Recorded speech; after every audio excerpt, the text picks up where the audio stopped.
Are you ready?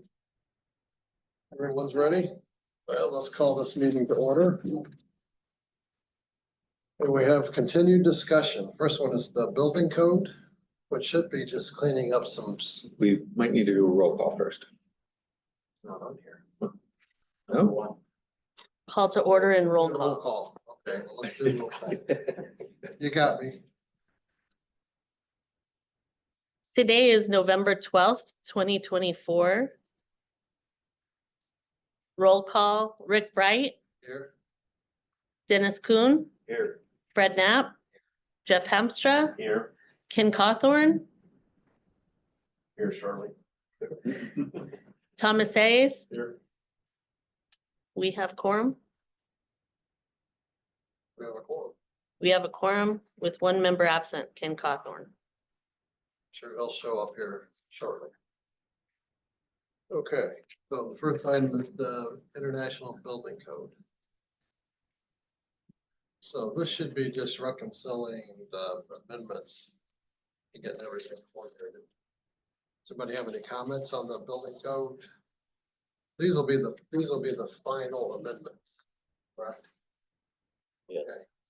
Okay. This is Clayton with the city, with the Ken exception Cawthorn, 902.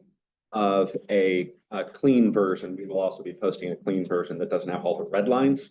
But once the committee agrees on all the changes, then we'll post the final clean set. So, any comments on the rest of the building code? Everybody has a copy? Okay.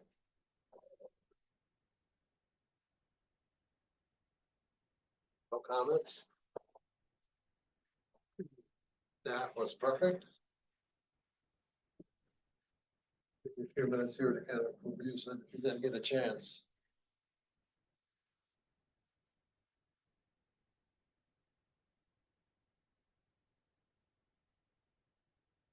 Comments, Dave?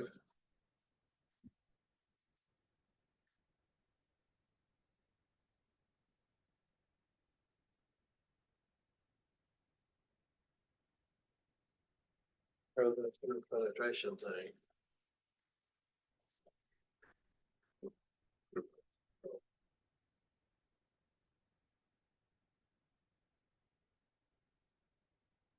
Everybody's looked at the revisions. Okay.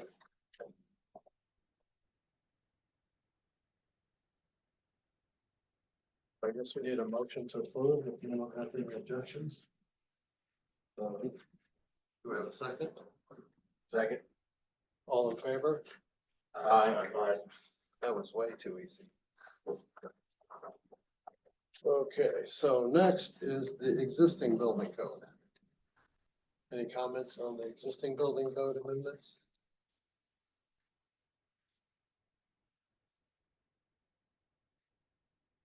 This is Clayton with the city. Just want to point out that the amendments for the existing building code are very, very brief. But the one that is posted on the website has one error. It identifies deleted sections are administered by the 2018 IBC. That's since been corrected. It is the 2024 IBC, but that reference has been changed. And the next iteration will have the correct year there.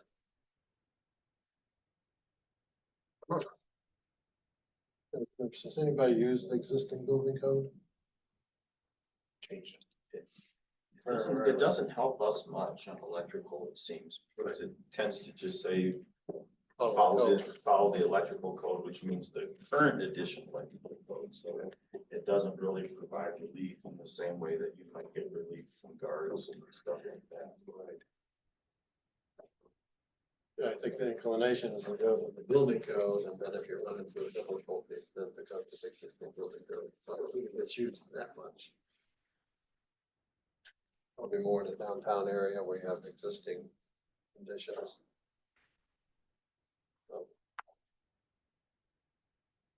So that may be one reason why there are amendments, because someone's trying to file on it, because it's not used a lot.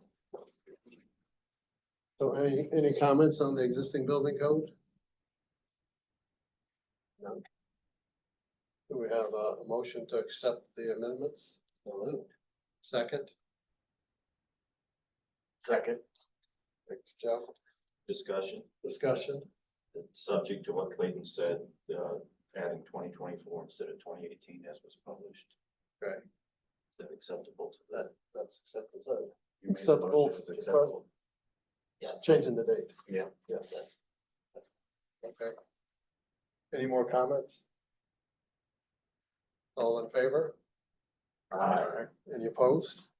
Okay. All right, now we're into the mechanical code. This is your baby, Ken. Yeah, it is. I'm still going through, I got sidetracked on the residential code and that took me more time than I thought. So far, the only amendment that I was, and I think we all talked about this before, was, putting in for that refrigeration was, section 110925, exception 2, with removing the using group A1 refrigerant. And that opens it up to, allow us not to have these pipe shafts for A2Ls refrigerants. So that's all I have at this time. That had to do with the ASHRAE 15 and everything else. I mean, so not sure what else to Okay, say. which we've discussed before Right, previously. right. So, yeah, I'm guessing we may have to revisit this in a year or so, when the dust settles. Yeah, if we could leave it on the table for more discussion. I mean, I'm still going through, I mean, this is what ASHRAE 15 has become, which is quite a bit of documents. But I think they've got enough language in there that they're giving out to being able to install it in, the way we're used to installing it, and just test the piping and existing piping systems and things like that. So we're finding ways to work within it. It's new construction that's a little more stringent, so I think we're in pretty good shape. Okay, because it doesn't even get addressed in the existing building code. Yeah, so how do we want to deal with this since we're not going to be adopting these codes for a while, do we just want to do an amendment for the 2018? So this is Clayton. The regional building officials have discussed this at length and have agreed that memorandum of understanding that's like a regional memo that would allow the ASHRAE standard to be used immediately before the end of the year, so that come the turn of the year, as other restrictions come into play, it gives designers and contractors the flexibility until the 2024 codes are adopted. So you should see that coming through. We've discussed with our respective directors, and we're working through what that looks like to create a regional acceptance document to acknowledge that the ASHRAE standards could be used. Who's included in the region? Currently, Oro Valley, Sahuarita, Pima County, City of Tucson. Marana is part of the discussion. They've just been included the last couple of meetings because of scheduling conflicts. And we have no idea what Phoenix. Correct. Yep. When I say regional, I'm Right. talking about Southern Arizona. Phoenix adopting the codes, do we know, or the 24 codes, are they That's a good question. on schedule to do it? I mean, I know Scottsdale's already adopted the 21 codes, but is Phoenix adopting the 24 in January, or are they also? What I've heard is they are moving forward with 24, but it's not January. They haven't started their development committees with I have a Okay. staff person up there working with Phoenix Oh. communities. Yeah, Thank you. not much with 24 yet. Okay, I was just curious. But I do believe Phoenix is planning to skip the 21, like a number of municipalities and Right. jump to 24. And there's 2 municipalities, I believe, in Arizona that have already adopted the 21. Okay. So they're not planning on adopting the 24 anytime soon. Scottsdale tends to stay current. I would think they are. Yeah. I would think they are. They're on a 3-year cycle rather than a 6. Okay, but they just adopted the 21? Yeah, over a year ago. Yeah, it was, yeah, it was quite a bit, yeah. Okay, so if they follow suit, it's gonna be a couple years before the 24. Unless they accelerate that review, You don't but, know. Yeah. okay. Be nice if everybody was on the same. It would be. but- Okay. So do we have any more comments on the mechanical code?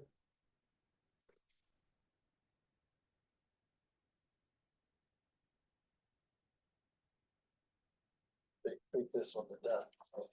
But I did hear Ken say that he still hadn't, there may be more to think on it, or are you set with as these amendments are?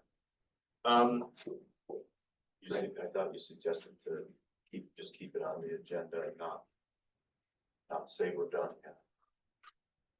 Well, let me ask this, when's it going on the supervisors and mayor council agenda? What's the schedule? For adoption of the 24. Right.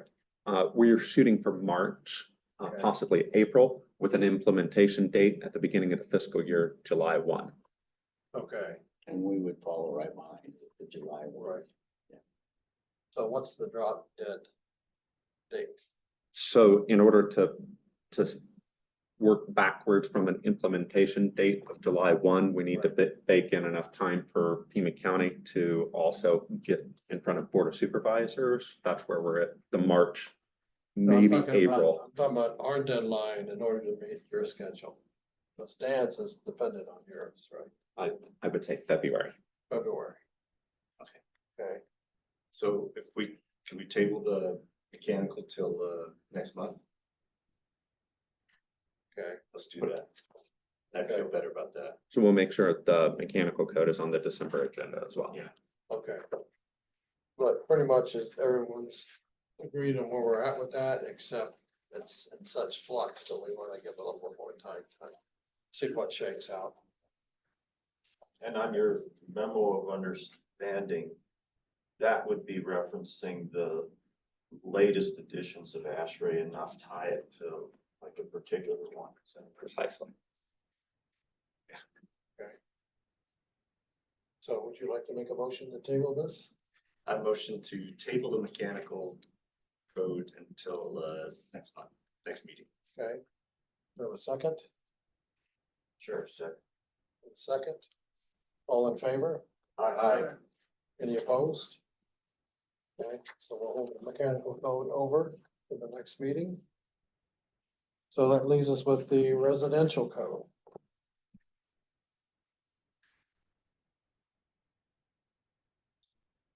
So we got amendments from the city and the county. The staff want to make any comment on the amendments to the residential code? This is Clayton with the city. There are a few errors in our attempt to convert or add conversions to the metric system on the measurements. So apologies for any errors you may find. We're still going through that. We had a bit of discussion on whether to use centimeters or millimeters and landed on millimeters to be consistent with the rest of the building code. So apologies for any errors you might see in those conversion numbers, but we'll make sure those are complete before next meeting.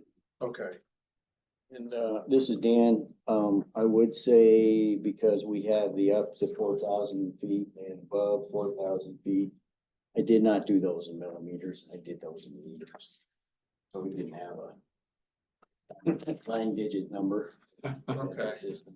Well, that doesn't matter, we don't use metric. No. I could be wrong, we wouldn't know.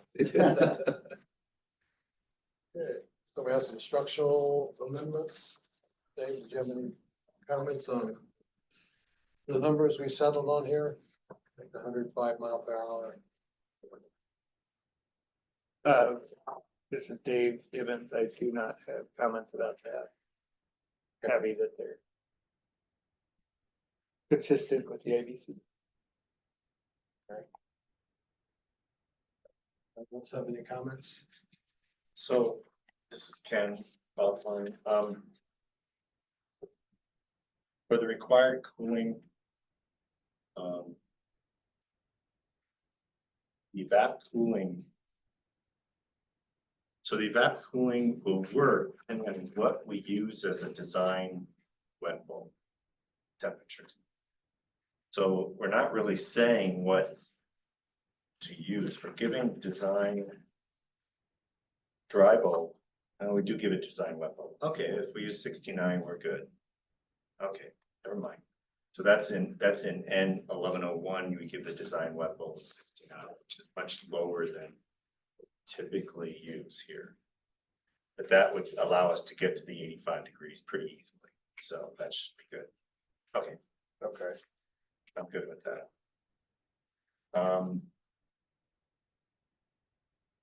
I went through, I did go through on the mechanical side.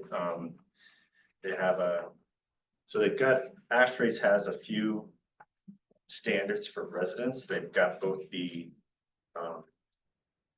ventilation standard 62.2, and they also have a refrigeration standard 52.2 or 15.2.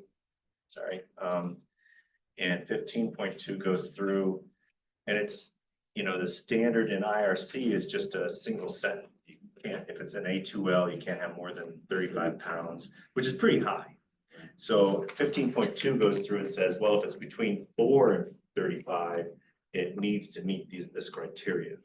So they're a little more strict with it, and in that realm. And so I'm thinking we just leave the code as is, because that's, you know, the minimum standard, and I think we should be fine with that. So, okay, so I don't have any exceptions to that. So so right now and then I know on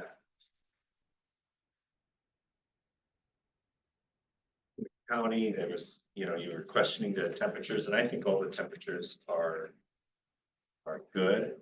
I don't have any concerns about any of those. Those are kind of in the ballpark of what we typically use. There with ASHRAE. And then you had, Dan, you had questions about what do we consider. You had all these questions on in blue there on page 6. I guess we could go through some of those.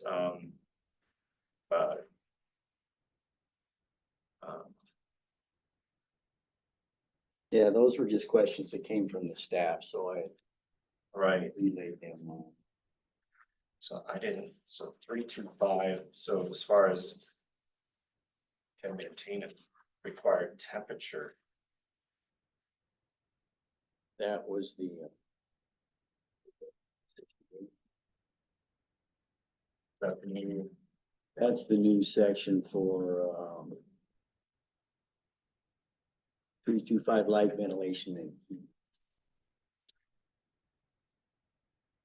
Except I think we changed that to light ventilation and temperature control. right.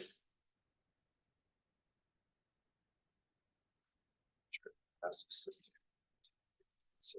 Sure. Yeah, I don't even know how you would determine if a passive system. Because I guess that so for, are we talking about like no cooling, no heating just because of the construction we have, or I'm not sure I follow on that. What the I think that's what Jim Pitts proposed the question. I believe that was what he was. referring to, say, within the Adobe meeting. I don't know if we need to even, I think bottom line, the code says that you gotta maintain those minimum temperatures. They just need to prove they're maintaining that. I think so. you know, Yeah. minimum temperature. Yep, which I think can be done. The next question was, unvented, how do we deal with, unvented attics? So this is a tough one. This is one where in the past, we've said our we're kind of at that tweener location where, we really don't get that humid situation. that dew point occurring in the bottom side of the deck because of we have the wood, between the wood and the felts, or whatever material you have on top, we usually have enough insulation that we don't get condensation occurring in the bottom of the deck. We've never really addressed it, but I think the new energy codes go through and say, now you have to, they're just requiring They're it. just requiring it. Yeah, Yeah, that. they don't that want was- any exceptions, and if we're adopting the code, you have to provide some kind of continuous insulation. Okay. And so I think unless we make an amendment to remove that insulation requirement, it's required. So. Yeah, my experience is that insulation has to touch that roof deck. There has to be some kind of insulation, so we don't have that situation. Right. I've seen it where there's an air gap and there's, metal roof, and we had some issues in a house. Yeah, But, if we're not venting and we're moving the insulation, as long as that insulation's touching that air barrier, that deck, then we don't have that issue. yeah, but so now the energy code is very explicit about wanting a continuous insulation above that, some kind of continuous insulation, so it'd have to be above It's gotta be above the joists. So it's gotta be above the deck. Oh, above the deck. Yeah. And so with that, it's just a R5 or something so it's just 1 inch, but so that significantly higher than just the wood, Right. the 1/2 inch wood or whatever we had on deck Yeah, I before. think that's the biggest change. Right, so I think that, so that kind of gets rid of the whole requirement for ventilation and everything else, and so long as it meets, Meets the code order. Yeah. That's what we'll have to do. yeah. I agree. So, my question is, if you're using bat insulation to go up against the bottom of the roof deck, how do you maintain that? Well, It seems you'd have to spray foam it to maintain contact Yeah, with the they- bottom of the deck. What I've seen most of the insulators do is they wire it and keep it up against the deck. Yeah, but over time, everything, Well, like in my house, 22 years, I was up there about a year ago and mine's still in good shape. I wanted to inspect, make sure I wasn't having any mold issues, and I'm still, insulation's so light that we don't really see any sag if it's done right. if It's done quality. right, It's done quality of install. right. That's a good question though. If you do insulate, put the R5 on top and then the R30 or whatever below, are they still requiring a vented attic between the insulation and the roof deck? I haven't gone that far to see if that is being required. Because let's face it, we have flat roofs, and before what we'd have to do is vent those flat roofs. But now, I mean, we've been doing this now for a few years because of that one exception we were saying that we really don't get that condensation here. We've been allowing it not to be vented. And I actually, it was an amendment to the code that allowed the insulation, as long as it's against the deck, to be unvented attic. The code did allow the building official to make that call until. Oh, here it is. So if you go to N 1102.2.2 ceilings without attics. So there, that talks about. Well, if you Insulation. insulate up against the bottom of the roof deck. You don't want to vent the attic. No, No, 'cause then you 'cause- got cold air Well, between the living space. Yeah, and then you bring the ducts back into being outside the envelope, and that's not very energy It's efficient. also 806.5 talks about unvented, but there's a ton of items that are required to. Right, And 806.5 addresses multiple climate zones, so Yeah. the entire section doesn't apply to us. It only Right. applies in the correct climate zones, but as I understand it, if the insulation is not directly in contact with the roof sheathing, then you do have to ventilate it with the fusion ports or so forth. The unvented attic exclusion is contingent on the insulation being in contact with the sheathing. Right. Cause you don't want the warm moist air from the house going up, hitting the bottom side of that deck, which is cold, and then condensation occurs. That's why you need it tight against the sheathing.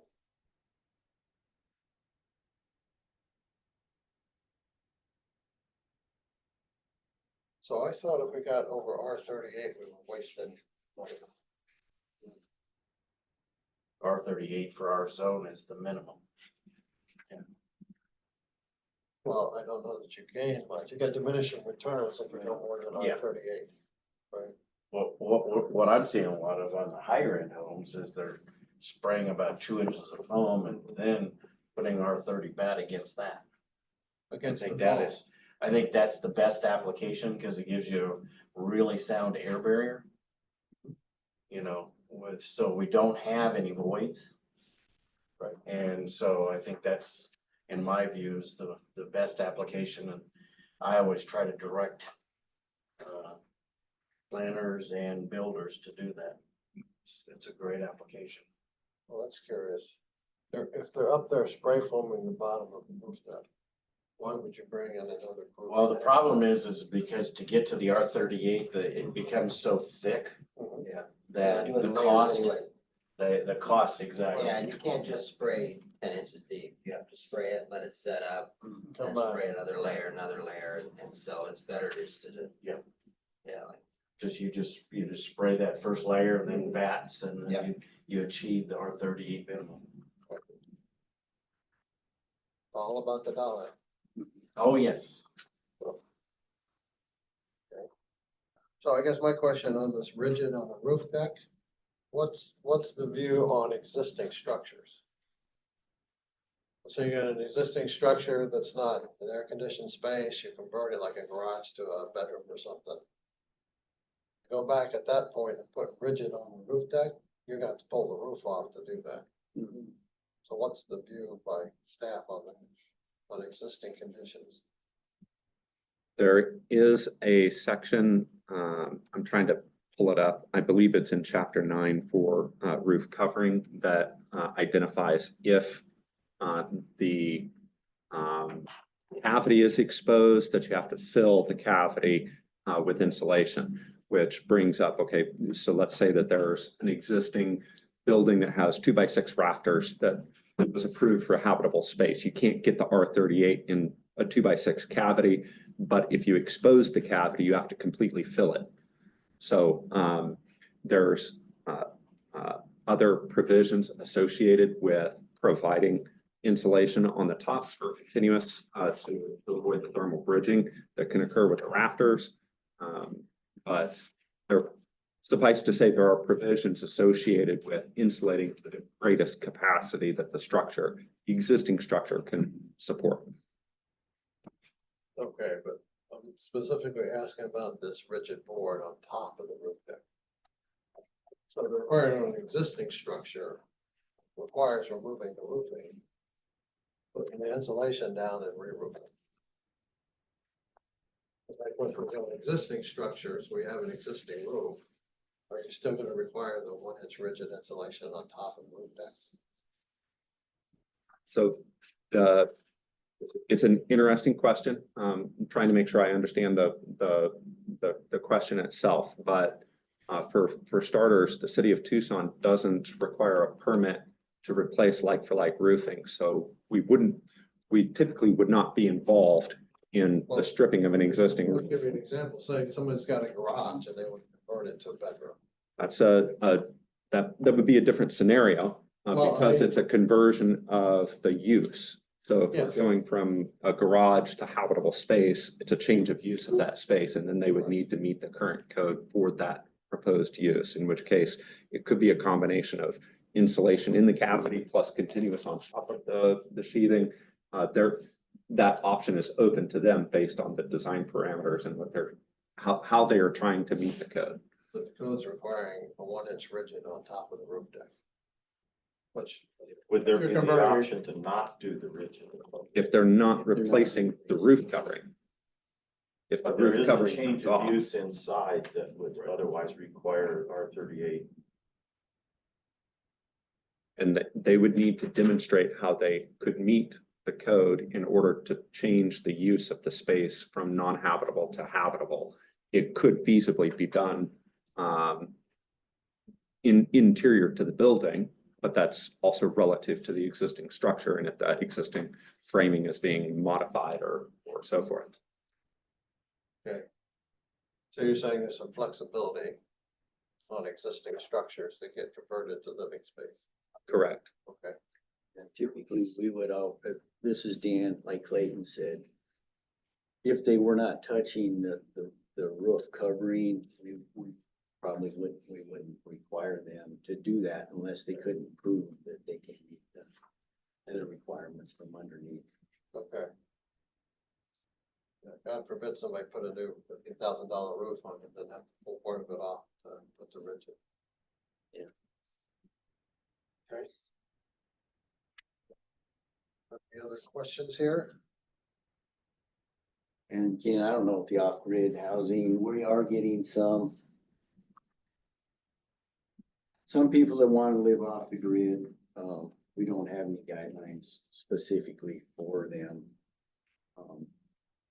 But I don't know if that's, something that we need to deal with at this point or not. I don't know what your thoughts are, Clayton. You probably don't see it as much as.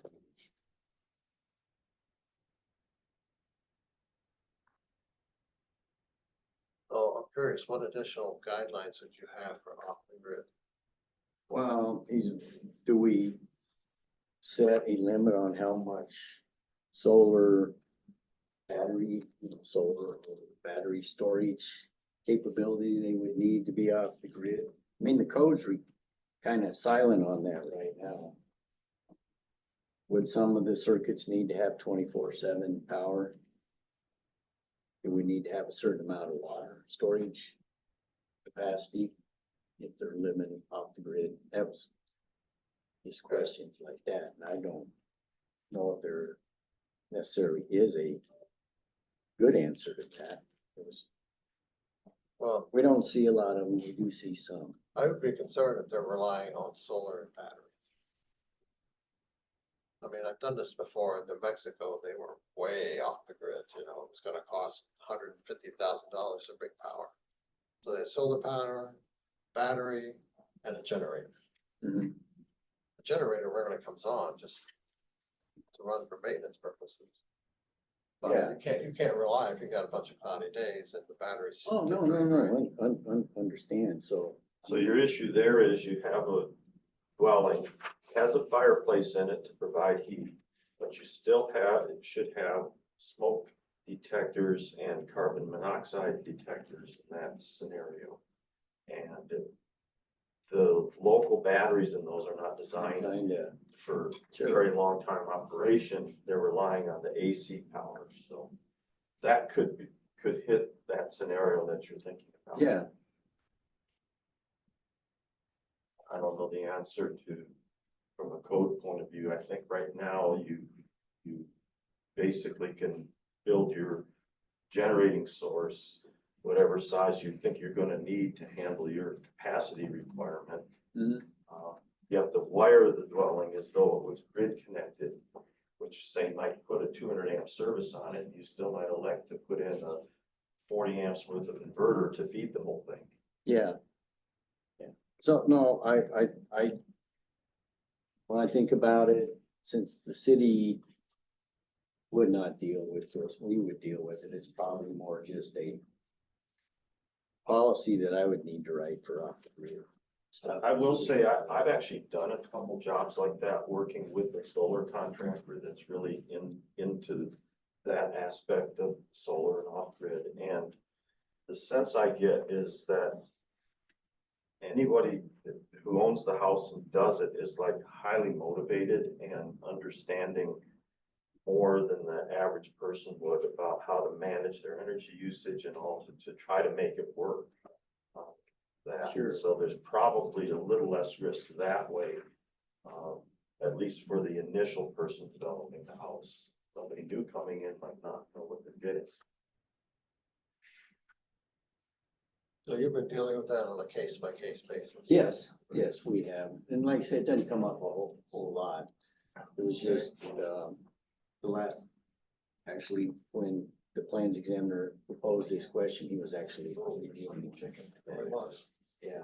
I'm curious, do they use a professional engineer? A fine engineer like Dennis here? Or are they trying to do it on their own? I'm not sure, probably not, but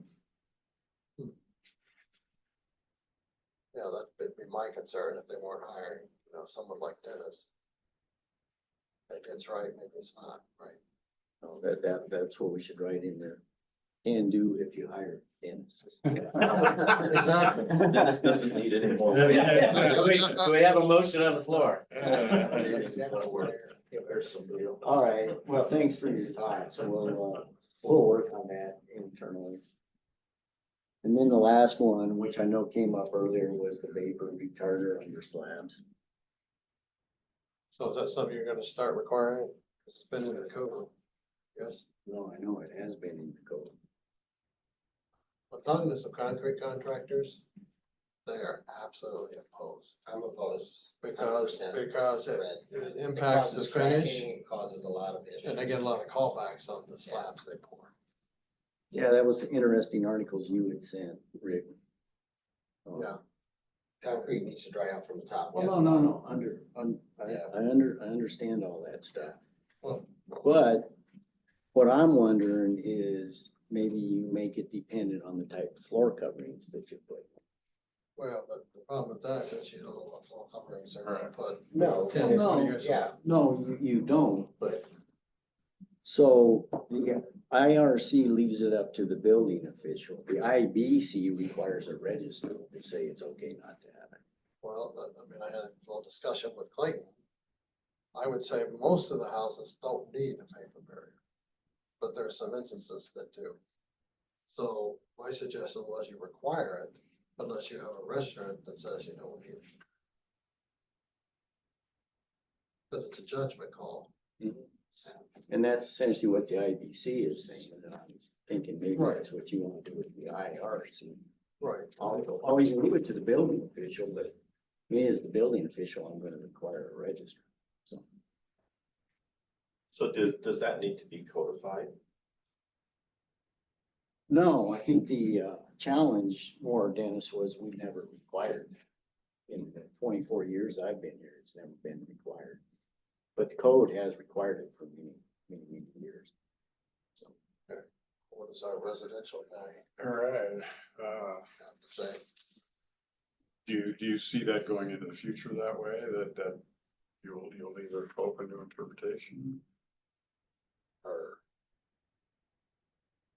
From my perspective, I hate to, don't want to jump in, this is Clayton. I would prefer to remove as much ambiguity as possible so that designers and contractors know what to expect. Which is to say, if we codify or provide an amendment specifying that vapor retarders are not required, if a design professional is involved in designs it accordingly, then that's something that the applicants can anticipate. But leaving it to a design professional, I believe is the correct approach. Yeah, and to your point, Dan, they could say, oh, my whole house is gonna be polished concrete, so I don't want the vapor barrier.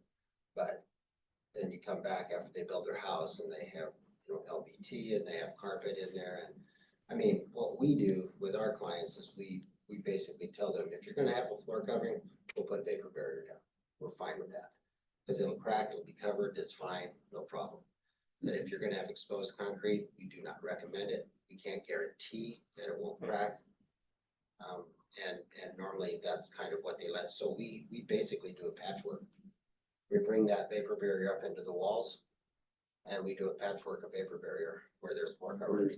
Yeah, No, that makes sense. and that's kind of, to me, that's kind of how you can kind of narrow it down, but he was just saying when somebody comes in, oh, my whole house is gonna be concrete. You know, exposed concrete, I have seen them in Colorado. I haven't seen any of them here yeah. per se.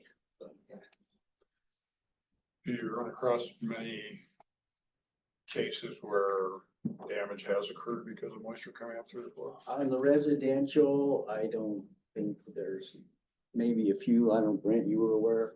Did you say? you Yeah, were I mean, aware we of? do occasionally get, you know, houses that have problems with flooring, and it's because the moisture coming through the slab.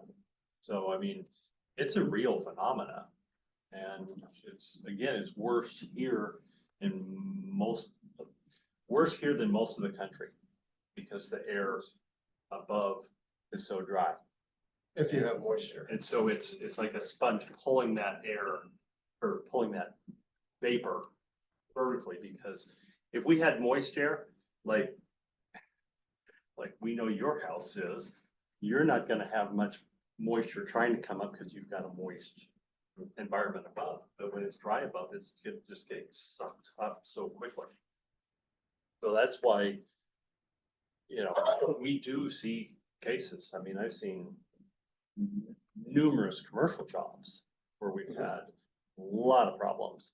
And, but yeah, we do get some occasional, you know, residential. It's the same issue. It's just smaller scale. Yeah, because the problem with residential is we have a lot of watershed properties around here, so we get a lot of water that just goes in and around the property, and it just, like you said, it creates a vacuum, brings that water right up in the slab. I don't see that as much in post-tension slabs. I see it more in just slab on grade. Yeah, that's true.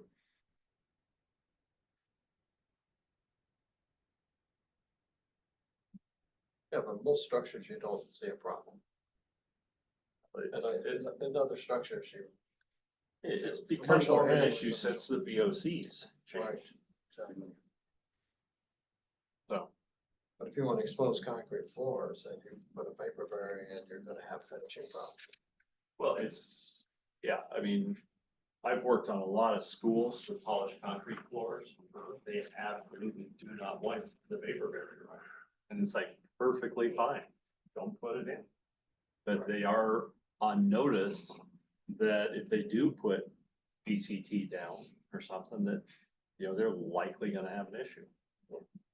So it's, you know, in those situations, it's an owner's call. But in a residential, that house is gonna turn over multiple times. And somebody that buys that house might completely rip out all the flooring that's there and put in something and then have problems with it, but. Yeah, normally what has to happen, if you have water migration problems, you have to put a topical barrier on it. You know, glass, put a topical barrier, which maintains up to 20 pounds of pressure. But it's expensive. It's like $6.50 a square foot for the topical barrier. Yeah. Glass, so it's very expensive.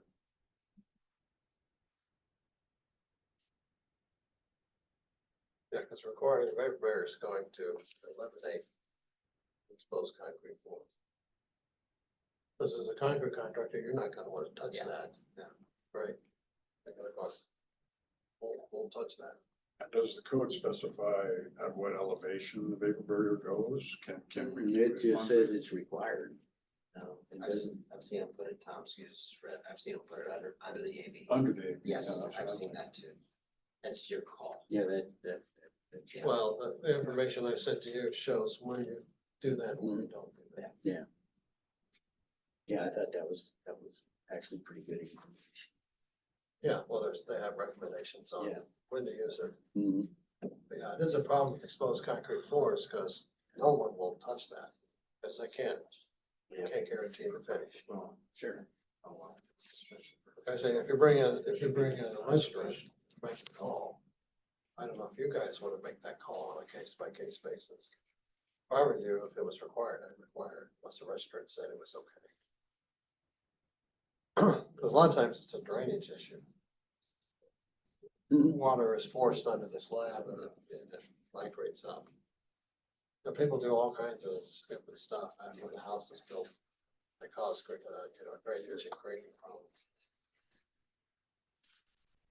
So, to me, it sounds like design professionals should make the call. okay. So I guess we want to create an exception. We'll require paper bearers on all residential, exception for a design restaurant. Yes. We can,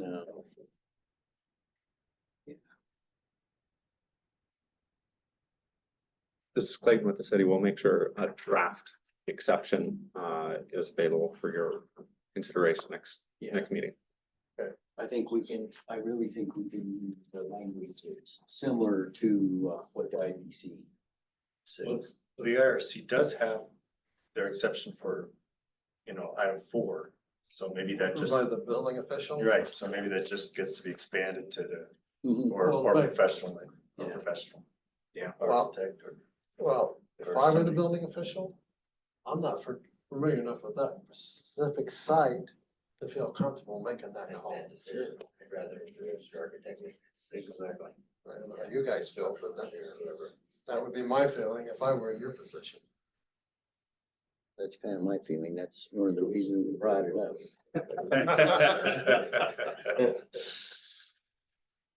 So do we want to strike item 4 when approved by the building official and just put, Change it, yeah. change it to a design district?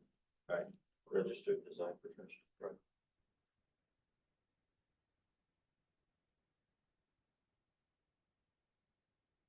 So do we know what, Miranda or Valley, Rita are doing on this question? I'm not sure they've been enforcing it either, have they? Not really. I don't know so much on residential, but they have it on commercial.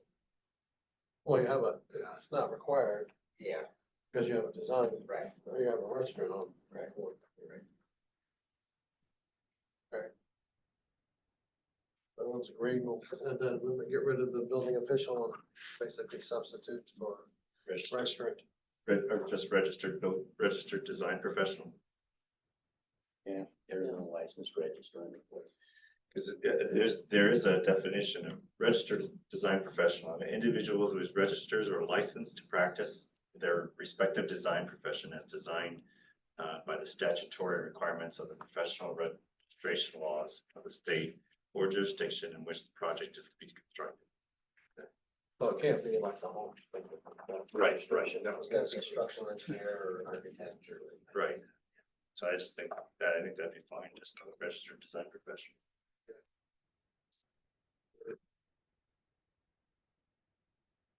Discussion. Okay. Any other comments on the residential code? You're gonna have to live with this, sorry. Yeah. Here's your chance. I have further comment. Dave, Okay, section 2.2.2. This is really getting into the weeds, but the PAI 23 anchors that are required there cannot connect to like typical 2x joists or trusses. 2.2.2. 802.2.2. Uplift resistance. Roof. Oh, yeah, 802.2. Roof bearing on wall ledger, the purlin anchor can't connect to 2x wide, it needs to connect to like a 2.5 inch minimum member. So I would propose that joists or trusses or blocking connecting to PAI 23 strap shall be 2.5 inch wide minimum to connect to strap weight.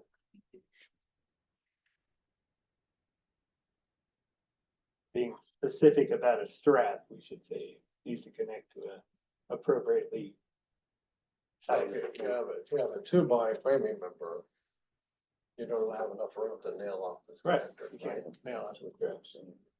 But I've seen where they'll just put it on there. And then the nails are coming out. Right. So if This we're is- gonna be that specific about the strap, let's be specific about what it has to attach to. Which section is this? This is right here. Oh, Page okay, 3. So that was one that we added. Yeah, that was Okay. added. And They don't have. this is Clayton, just to clarify, did you say PA 23? The PAI 23. PAI 23. Which one are you suggesting we replace that with? No, Oh, he's saying that we need a 3x member instead of a 2x member. Needs to be 2.5 inch minimum framing. So that'd be. I'm suggesting 3x. connect this strap to a 2.5 inch wide minimum member. Yeah, cause it's 2.5 inches wide. You nail it to a 2x. That nail's coming out, you don't get the nailing required. I guess we need the to- other option could be a alternate strap. Okay. Well, do we need the PAI 23? Can we use another strap? We can use another strap, Okay, so I guess the but question it's is why more, are we it's an spending? anchored one, Okay, not a cast in place one. But just different connections. Again, it's way in the weeds, but well, I mean, we put this in here specifically to make it easier for people to comply, but we kind of made it a problem in that it's not a 3x member. I'll put a 2x member. Right. So do we specify a 3x member with this anchor? Or do we allow other anchors? So let me, Says this is over. Dan, Dave, let me ask you a question. What happens if you scabbed on just where that anchor was going and the other 2x to make it 3 inches wide? Then you right, put it around the nail. appropriately connected. So that would work, correct? Yeah. Yeah.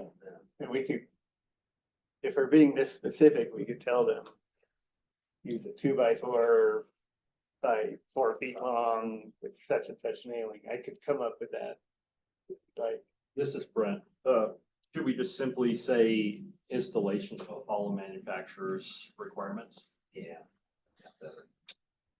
And then we wouldn't have to tell them how, just let them go to Simpson's website and figure out what they're supposed to be attaching to, because there's more than one way to deal with it.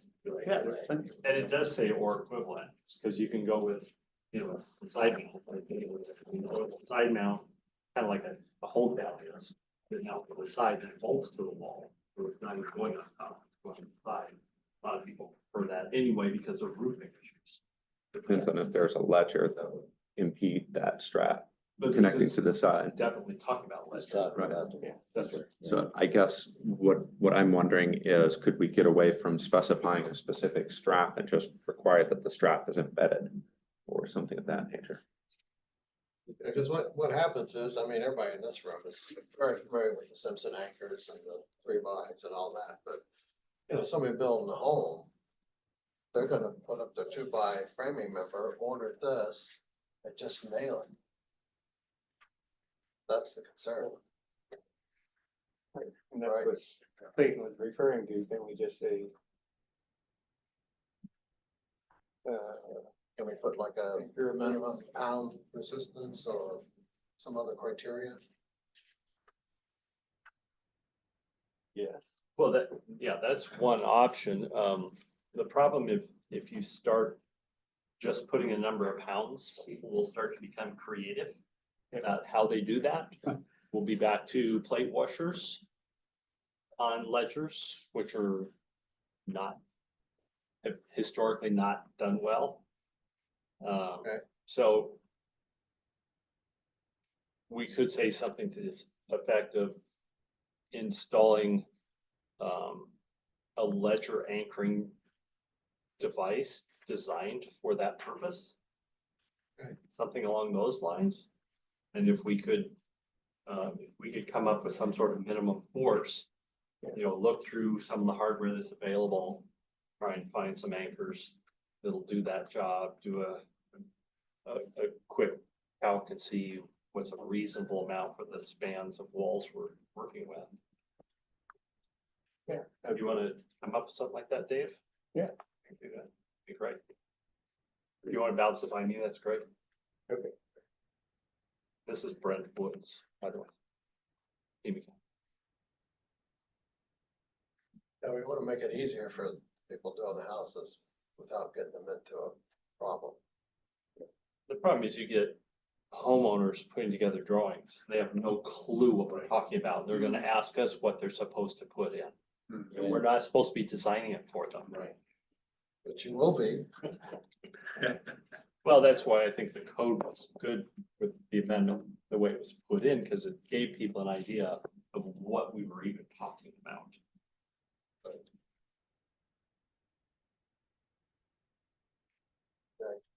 I have an assignment, Dave. So any other comments on the amendments?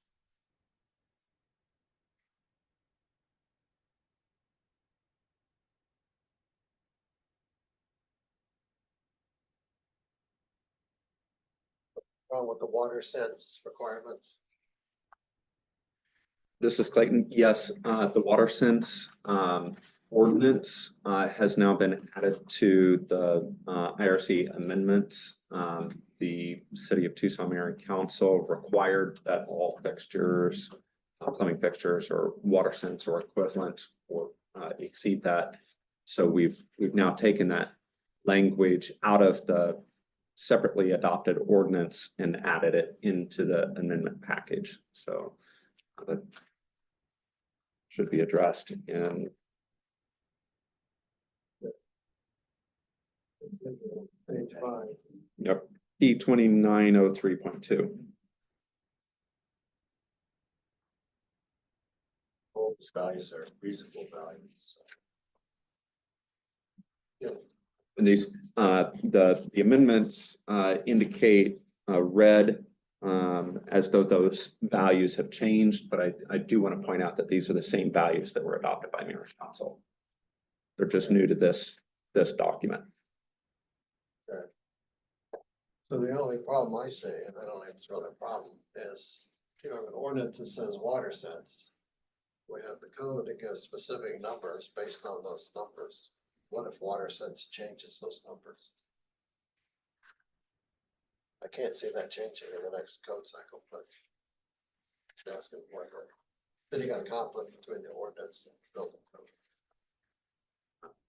You see a problem?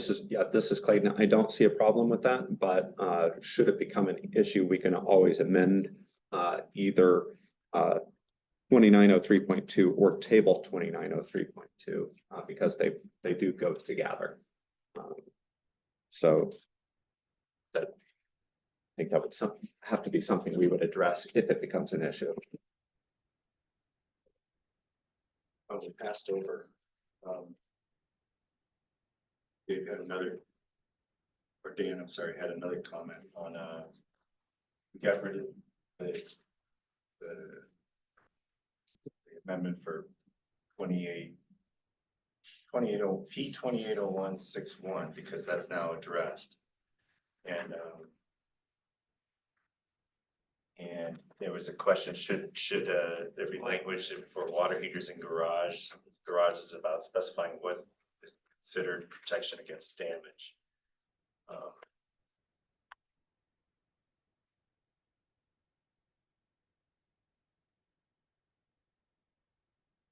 Again,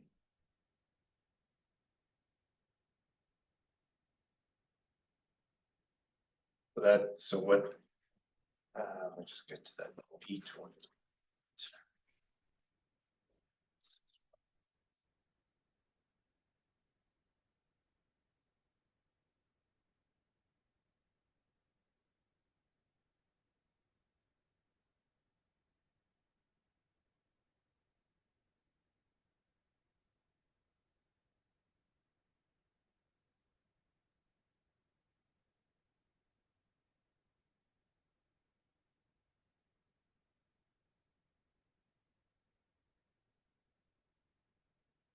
Yeah, it just says, where a storage tank water heater or hot waters, this is in the actually 2801.5. Or storage water, tank type water heater or water storage tank is installed in a location where water leakage from the tank will cause damage. The tank shall be installed in a pan constructed of one of the materials that goes on. So it's just saying where it can cause damage, it needs a pan. So I guess if it's.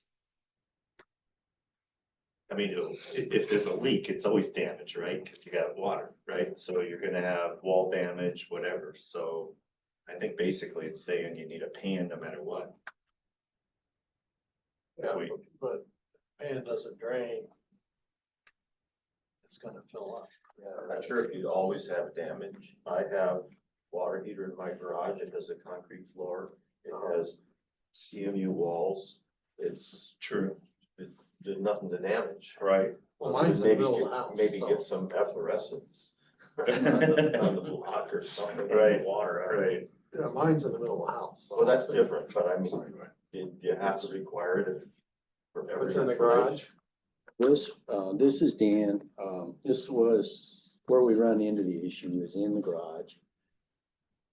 Wood framed house built on the platform, built up to 18 inches, but you got an interior wall. Yeah, and then that could be damaged. Yes, and that's our thought. But we get arguments saying that. And if it's, on that same level as your floor level, if it's not in that, a lot of the garages are, 4 inches down or whatever. If it's on that, if that water heater is on the same level as the floor level, it could actually leak inside the garage. So I would think that would be considered damage. I don't know if we need to define it. I think like Dennis just said, if it gets contained in a garage, that it's not gonna cause any damage and it just goes out, it's pretty clear. Sure. Yeah, but most houses have a wood frame wall Mhm. between the garage and the house. Right. Sheet rock on both sides, so when water gets into that plate, it gets up into the wall. Mhm. There could be some damage there that's unseen initially. But seems to me if you have a pan, it's gotta drain. This is Clayton. I would like to point out that the IRC addresses existing conditions in 2801.5.1. At the very end, it says where a pan drain was not previously installed, a pan drain shall not be required for replacement water heaters, which is really what we're getting at here. Right. In the existing conditions where a drain could not easily be installed because of the existing configuration. So just want to point out that the IRC does have specific language for that now. For existing conditions. Mhm. Right. So I assume it would be required everywhere except if you have a condition like Dennis, you could ask for an exception. Well, it wouldn't be an exception. It It would wouldn't just be an be, exception. there's no damage that could occur. It cause damage. Right. Yeah, as long as it's allowed, then I think it's fine to stay in range. Right. Okay. All right, thank you, guys. So any other comments?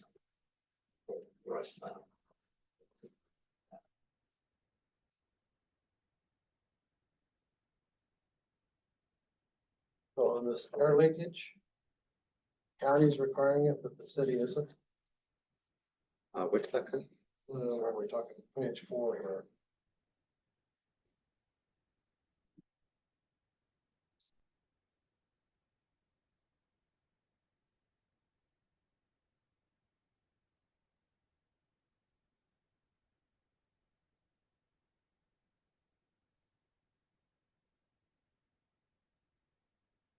Uh, Yeah. We do, I believe it might just be in a different,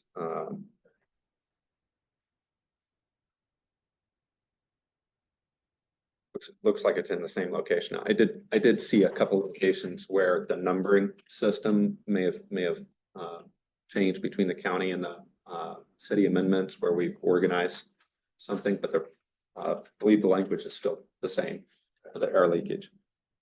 They got it. Yeah. It's county and that, and the city. Okay. So that's on residential. Yes. You're requiring their leakage test. Below the design It's conditions. an easy test. Well, you Because should- they have to test the structure Yeah, they are. to make sure the structure meets a minimum airtight standard. Then you just take off the registers and run the test again, and it's called a ducts correction. It's fast and easy. It's not difficult, it's just that we built some apartments. This is commercial. Residential, depends on whatever. But there was no testing, except it was a HERS rated project, so they had an independent tester. City wasn't requiring it, I guess, because it's commercial, not residential. And we had some units with 30% duct loss. That's pretty horrific. So what's the cities and county stance on like multifamily? That would then fall under the IECC, maybe the R section, depending on the height. And if be under the commercial section or the residential section, the IECC. Right. So Which requires the testing, right?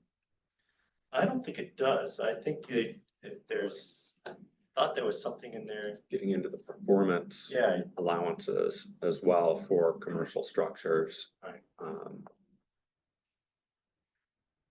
And also, I think, as we start to discuss energy conservation, there's, lots of room for improvement. You know, inspection, verification, testing. Yeah, my concern is we can have all these requirements, but we're not doing air leak testing.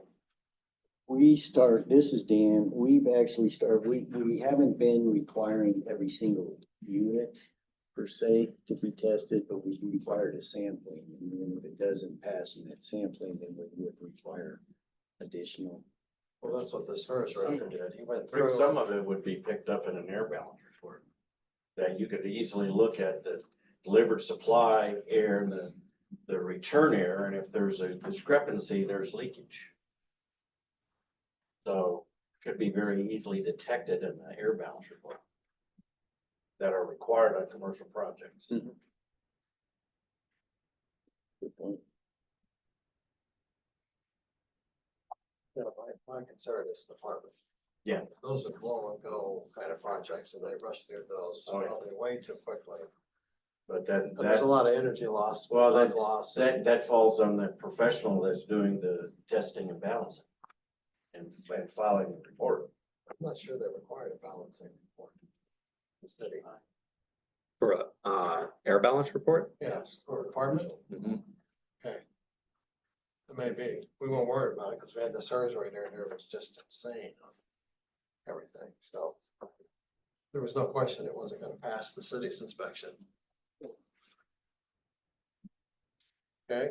I did want to point out too that the energy portion, which as long as we're talking about that, in the residential code is similar to the commercial, the IECC, in that they have this section at the end where you have to comply to 10 additional points.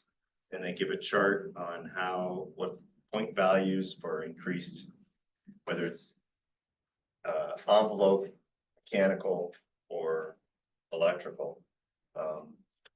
And they go through and you have to get 10 more points for that. So it is, like I said, it's more like LEED now where you have to do these additional credits and get points for them. So. Scriptedly. Yeah. Performance graphic, you know. Correct. If you do a simulation, an energy model, you don't have to do any of that, right?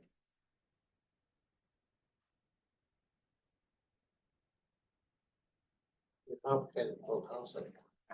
Yes, that's why it's so, Yes, so look at that. freaking.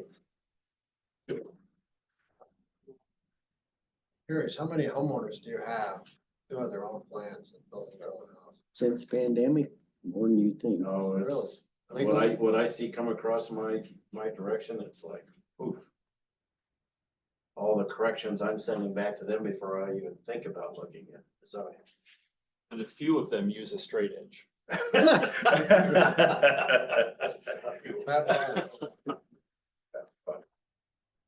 I guess my question is, what level of complexity do you require a restaurant on a single family residence? A registrant is not required unless the size limitations of the Arizona Administrative Code are exceeded. What, I believe 3,000 square 3,000 feet, square feet. or a structural member that exceeds 20 feet. Right. Well, I mean, it's getting pretty complicated for a homeowner. It's not in their industry. Actually, the 3,000 doesn't apply. Okay, well, that's only just commercial. Just the Yeah. structural member. Yeah. You can design a 10,000 square foot house without a registrant. Without an engineer, structural engineer, Anybody. electrical engineer, right? The Yeah. state does not limit it to 3,000 on residential. Residential, right. There is the section in chapter 3, the IRC, if it meets the definition of an irregular structure, that gives us the window to require a registrant. If the unsupported stud height is over 12 feet, I think it is, requires a registrant. Or the configuration of the braced wall panels. Right. Well, it's pretty complex for a homeowner, Oh, yeah. I would say. No doubt. Over 400 amps in power also. Yeah, 400 amps. Well, there's some houses that are over 400 amps. It does happen. It does happen. No, but it's getting pretty complex to build a single family house. 40, 50 years ago, people did it, but I don't know how they make it through the permitting and inspection process. So, well, Ren can speak to that more than I can now, but they struggle. It's a lot of back and forth. It's very frustrating for them and the person doing And the the plans. review, yeah. And I think you're picking on them. Mhm. Oh, yeah, especially on their fifth resubmittal. And you're making the same comments. Well, you're speaking like French, they're speaking English. Guess we need a better translator app then. Translator, Yeah. yeah. Yeah, I've come into projects where people have started on their own and just. They get a comment, they think they answered it. They didn't get close to what the comment was. So. But you guys can't require it. Unless there's some special circumstances. We can write It's it. getting, Yeah. Yeah, I mean, if it exceeds the requirements of the IRC, we can require one. But, or I think if the span is greater than 20 feet, can require a registrant, or is that just? 25. But that's just the component. Yeah. Yeah, that's It's not. that would It's just the beam that needs That's to just be the done. beam, That's just- yeah. right. But Well, we can recommend. yeah, ultimately, you either issue a permit or you don't, and you're not gonna issue the permit until the non-registrant satisfies all your comments. Correct. Well, I think the practical problem is when it comes in for the fifth and sixth time, the reviewer gets so worn down, they just Get out. throw their hands, right? No, we don't. You know? We kick it back and say, see previous comments. They can drag it out as long as they want. Right. But, yeah, part of the issue is just, homeowners that feel like they can figure it out themselves. Well, they want to see TV. They qualify. Yeah, but if we want to change that, that's a state issue, not a Yeah, no, that's not Pima County, City of Tucson issue. correct. I assume you'd have no problem requiring a restaurant on a single family house, Requiring, if the state allowed it. if the state allowed it, yeah, we would, if it met those requirements dictated by the state, we would require. Yeah, but the legislation, go along with that. I don't know, it's kind of split, so.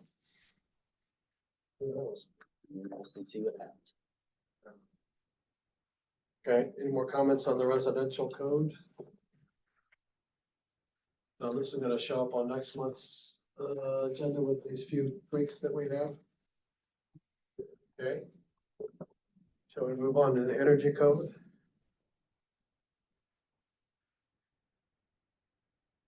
Comments staff would like to make regarding the energy code?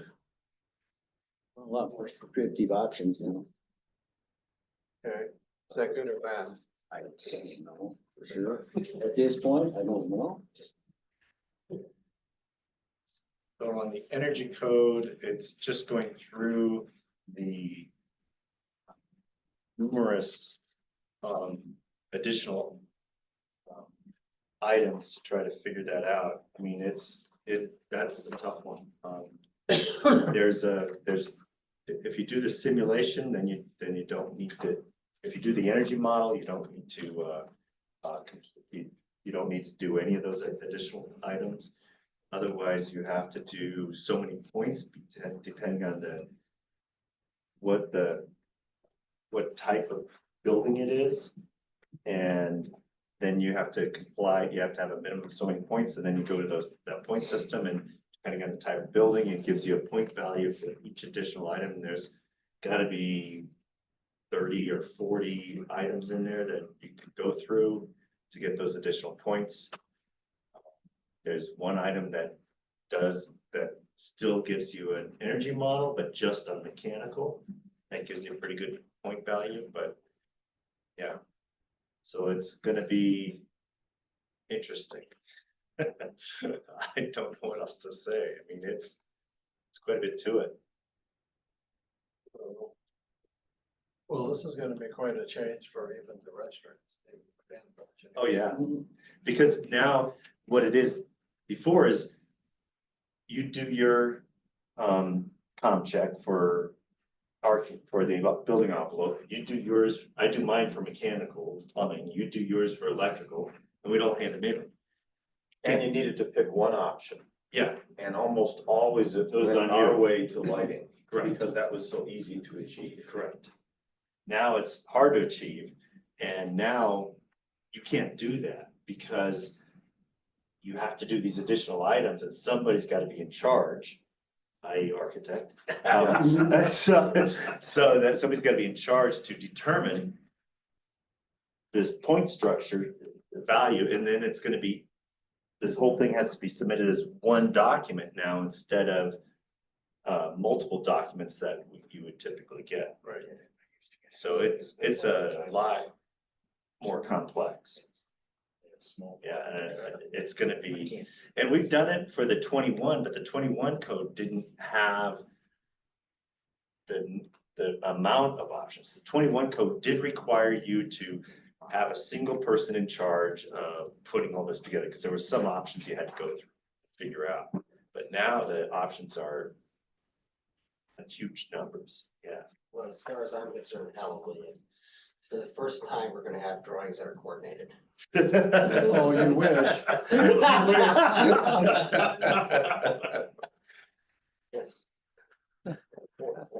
So I have mentioned it to Really? some of my architect clients, and the one response I've gotten back has been, we need training on this. And understanding of how are we gonna be able to learn how to do all this? And I don't know what the answer is to that. Yeah, there's lots of money from the federal government. Who knows what's gonna happen after the recent administration change coming up next year? But I know that the energy office in the state did apply for funding for training and education. I don't know their plan, I just know that it's been submitted for training and education that's associated with the energy code. Right. Yeah, just as just as an example, that additional requirement for those additional points is 30 pages. Just that piece. And so, You're talking about commercial and residential? no, just the commercial. Well, it's got residential pieces, but just what is, I think at 406 or 407, the one that's the additional points required. Yes, for commercial. For commercial, right, that's 30 pages long. So, It has to- there's a lot to it, and so it's gonna be a challenge for, even for existing registrants to get through. Well, So a lot of them are probably just gonna punt and do, energy models, which is fine. Yeah. well, part of the problem is back in the old days, you know, when we all started, a lot of architects were doing some of the engineering because there just weren't that many engineers. Well, the current architects are so siloed, they have no inkling of what you do or Ken does or Dave or Brett does, Right. right? They're just focused. And now they're called upon to be the arbitrage of all this stuff that's going on. So it's probably wise, maybe get with AIA. Hold some kind of seminar. I know if there's something already packaged through ICC that we can present. So this is Clayton. I will say that part of our RECCE funding from the Department of Energy for the workforce grant, which is labeled RECCE 2. It's the second RECCE grant that the city of Tucson has participated in, won through the Department of Energy. It does include direct training associated. And the grant team is working directly with ICC to develop some training programs. So there will be a number of training opportunities all across the state. We're partnering with Pima Community College, Coconino Community College, Mesa Community College, and like I said, directly with the ICC for training materials and topics. But I don't know that that's going to comprehensively address the issue of the complexity that we're looking at. We're looking at how to provide training to not just designers and inspectors and plan reviewers, but also insulation contractors and mechanical contractors and everyone that's associated with the energy conservation conversation. But personally, moving forward, I think it will force municipalities and designers both to become more dependent on modeling software. Because the prescriptive methods are getting very, very difficult. But you know, in any additional training that anyone can seek is going to be the key to success here. And so underlying all that though is how it affects available, hours. How many people are being able to do the design, do the modeling and all that. I mean, I can't get people in my side of the business. And this is gonna take more time, which will cost money and probably reduce the ability to total number of projects that can be worked on. It's a serious thing. Problem, yeah. Yeah, so, I mean, what you mentioned, I mean, so there's a company that specializes in doing energy models up in Phoenix. And most of those people are not mechanical engineers, they're computer programmers. And so they understand the programming and Not the building. not necessarily the building, but they do a good job. And so, yeah, it is a Do they have different. fairly accurate models? Right. Do they? Yes, they do. Okay. They're very good at it. But it's just had to go a different route to get the personnel to work on it. Yeah. Well, when LEED first came out, the biggest complaint was the performance of the building didn't match the model. Right. So hopefully that's been addressed. So you're gonna have to energy model all your houses, like I have. That's what it sounds like. What's the percentage of construction, production for residential, you're talking about houses, versus non-production? 50% production builders, 50% non, or 75-25, or I don't have that value. Really? Yeah. kind of an estimate? Definitely more production. Based on the permits that we issue, we could just look at the permit reports Yeah. and see how many permits are issued based off of model plans versus one-off designs, and it is higher on the production side. And they tend to go performance. Typically. But that's because you're doing a model plan and you're Yes. building Correct. multiple Mm. copies of the same building. Yeah, I was just So in attempting to my get a business- perspective of what the numbers are. Is it In my equivalent or? business, everything is custom. Don't ever do two that are the same, it seems. Right. And I think that's probably most of our experience, and most architects are not doing model plans. Some are, but that's the ditch they happen to be in. Yeah. Mhm. Yeah, but it's easier for a production builder to do a modeling Mhm. on a building because they can They can distribute that advertise cost that that way. better. Yeah. 3 different elevations that they do the modeling on all 3 of them and then they're set. So this is all in an effort to make the buildings more efficient. My question is, will it? I hope so.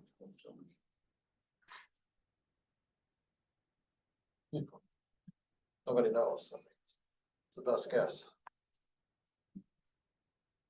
Because this committee's taken the view, will pretty much accept the model codes except for local conditions. So we're not here to evaluate whether this is better or worse, or people smarter than me have been hashing through these codes, so we'll just accept that they know what they're doing.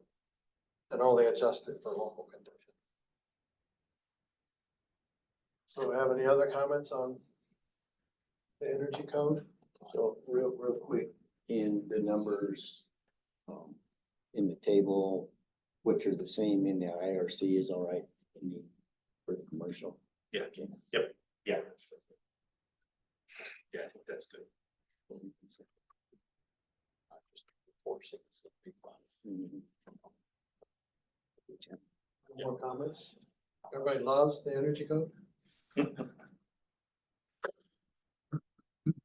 Yeah, that's the problem with skipping a code cycle. The jump is quite dramatic. It is. It's gonna be a shock to people. The sooner we do these educational programs, the better. I don't know how fast that gets turned around. I don't even know that they have a program already put together to present. This is Clayton. I will say that the partners that we have at ICC developing the training programs are already well underway. Like Okay, the training is scheduled to begin in 2025. And the materials are already well under development. okay. That's probably March, April, so I don't have an exact timeline yet. I'm saying if you get the training March and April and it's effective, what, July 1st? Be nice to get the training before it goes back.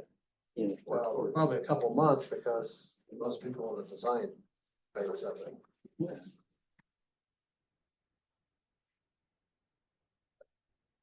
Any other comments? Do we have a motion to accept the 24 International Energy Code? Fred, Begrudgingly. begrudgingly. Are we really ready to do this now? Yeah. Or- Well, that's the question, yeah. I'd like to wait until, Table this one? yeah, Okay, this is mechanical, right? yeah, this is such a dramatic change. It's really hard to read and understand what the actual impact would be, so I don't think that's. I mean, I understand new buildings, I need to get a better handle on, tenant improvements, things like that. Because they do require, depending on the size of the improvement, they require you to then do a lot of those additional energy efficiency requirements, which is gonna really dramatically impact just a simple design. So I need to get a better handle on that. Probably a good idea, because when it goes into effect, somebody Right. calls you and say, Ken, what were you thinking? I know, right? Well, yeah. Okay. So we're gonna table the energy code to the next meeting? Yeah. So we're meeting in December? All right, everybody has their homework, right? Energy code. That's really the only substantial code that we have. The others just housekeeping kind of issues. When are we meeting in December? December 10th, if we stick to our current. Okay. Oh, I got it. Yeah. Okay. Number 10. Your engineers got off easy on this energy code.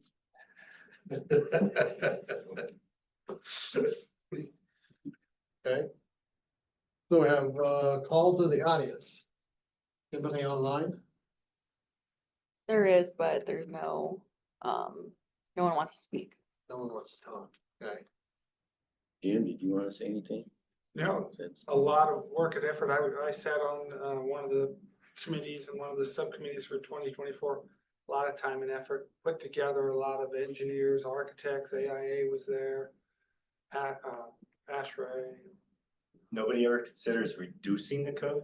There was, in fact, I was with a number of people, including NAHB, talking about simplification. It's becoming more and more complex, at least on the residential side, but commercial side too, is that we need to start looking at what happened back in 2004, when they simplified the code and produced the 2006 IECC, which was really small. Yeah, the pamphlet. Yeah. It was a pamphlet. And we really need to get back to something like that, so we're not Right. having this same conversation, because I'm hearing the same thing throughout the Southwest, where I'm going and talking about IECC is the complexity continues to grow, and I mean, even look at the IRC, Yeah. how it's grown.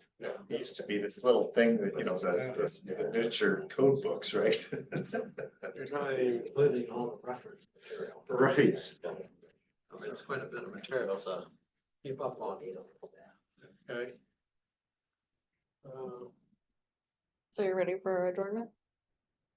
Well, I just want to take a minute to thank staff for all the hard work. I know this goes beyond your regular job. Send it to the code committees. You're not getting paid the big bucks. It's extra work on your work, and I know everybody's busy, so I just want to thank everybody for their efforts of reviewing this and donating their time and efforts. So thank you. Now we can adjourn. Okay, meeting adjourned at 10:33 a.m.